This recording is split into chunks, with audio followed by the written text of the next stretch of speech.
Hello everyone, কি করছো সবাই? আমি তো সকাল সকাল উঠে পড়েছি। সকাল সকাল উঠে ফ্রেশ বিছানা আর ঘর ঝাড় দিয়ে চলে গেছিলাম রান্নাঘরে সমস্ত থালা বাসন নিয়ে চলে এসেছি মাজবো বলে। থালা বাসন মেজে কল চিপে ধুতে গেলে খুব কষ্ট হয়ে যায় বলে আমি একটা গামলার মধ্যে জল ভরে নিয়েছি। আজকে ছিল শুধু দৌড়াদৌড়ি আর ছুটাছুটির কাজ। আচ্ছা, তোমরা কে কোথা থেকে আমার এই ভিডিও দেখছো অবশ্যই আমাকে কমেন্ট বক্সে এসে কমেন্ট করে জানিও। আমার খুব জানতে ইচ্ছে করে আমার ভিডিও কোথায় কোথায় পৌঁছাচ্ছে। জনে মিলে কাজ করলে কাজটার কষ্টটা অল্প হলেও কমে যায়। তাদের সঙ্গে গল্প করতে করতে দেখো আমার হাফ কাজ করা কমপ্লিট হয়ে গেছে।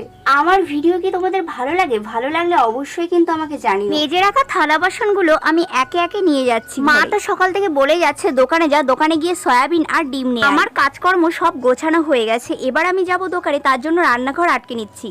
Hello guys, welcome back to my channel. কেমন আছে সবাই? তোমাদের ভালোবাসা, আমি তো অনেক ভালো আছি। গুড মর্নিং সবাইকে। তো যা যা কাজকর্ম করলাম তোমরা তো দেখতেই পেলে। তো চলো এখন যাচ্ছি দোকানে। আমাদের বাড়ি থেকে দোকানে যেতে গেলে একটু হাঁটতে হয়। মাথা ফাটা রোদ্দুরের মধ্যে বেরিয়ে পড়েছি দোকানে সয়াবিন আর ডিম আনতে। তো নেক্সট পার্ট দেখতে ভুলো না কিন্তু বন্ধুরা।